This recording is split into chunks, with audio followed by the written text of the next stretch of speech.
భారత్ అలాగే ఆఫ్ఘనిస్తాన్ జట్ల మధ్య 3 వన్డేల సిరీస్ అనేది చాలా విజయవంతంగా మన భారత జట్టు పూర్తి చేసింది.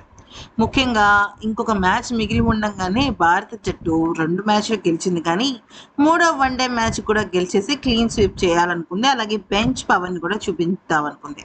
ఈ నేపథ్యంలో ఈ ప్రసిద్ధ్ కృష్ణ ఏకంగా 5 వికెట్లతో సత్తా చాటాడు. ఇది మామూలు విషయం కాదు. దాంతో ఏకంగా 9 వికెట్ల తేడాతో మన భారత జట్టు గెలిచింది. అయితే ఈ ఓటమి అనంతరం ఆ జట్టు సీనియర్ స్టార్ స్పిన్నర్ అయిన రషీద్ ఖాన్ మాట్లాడుతూ ఏమన్నాడో ఒక్కసారి తెలుసుకుందాం. ఈ సిరీస్లో ఓడినా కూడా మేము చాలా విషయాలు నేర్చుకున్నాం.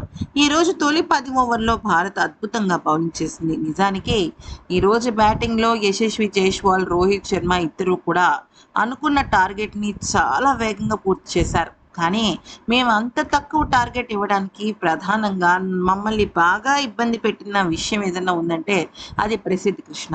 అతని బౌలింగ్‌లో చాలా అంటే చాలా ఎలిమెంట్స్ ఉన్నాయి.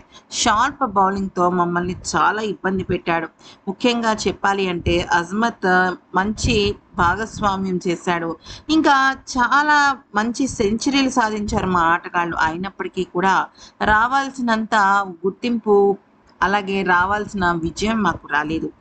కారణం ఏంటంటే ప్రసిద్ధ్ కృష్ణ మమ్మల్ని ఊపిరి సలపనివ్వకుండా వికెట్లు తీస్తూనే ఉన్నాడు. దాదాపుగా 95 మ్యాచ్ల సుదీర్ఘ నిరీక్షణ తర్వాత ఇక అజ్మతుల్లా తను అంటే బాబ్కరిస్తాన్ కెప్టెన్ సెంచరీ చేశాడు. చాలా ఆనందంగా ఉంది.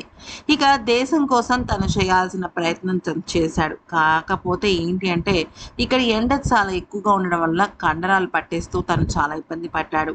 అయితే మా జట్టులో ప్రతిభావంతమైన ఆటగాళ్ళు ఉన్నారు కానీ ఈ సిరీస్ చాలా గొప్పగా ముగిసిందని నాకు అనిపిస్తుంది. ఎందుకనంటే భారత జట్టు పైన మేము చాలా ఒత్తిడి పెట్టాం. కొన్ని సందర్భాలలో మేము చేసిన పనులు చాలా అద్భుతంగా ఉన్నాయి. ప్రసిద్ధ్ కృష్ణ ఈరోజు నిజంగా చాలా విజృంభించాడు. ఇక రోహిత్ శర్మ ఫీల్డింగ్కి అయితే ఎప్పుడూ కూడా నేను హ్యాట్స్ ఆఫ్ చెప్పాల్సిందే.